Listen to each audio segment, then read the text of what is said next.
জুলাই গণঅভ্যুত্থানের সামনে এবং পিছন থেকে সবচেয়ে বড় ভূমিকা ছিল ছাত্র শিবিরের।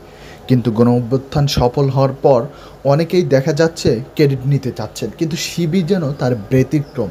কোনোভাবেই তারা ক্রেডিট নিতে চান না।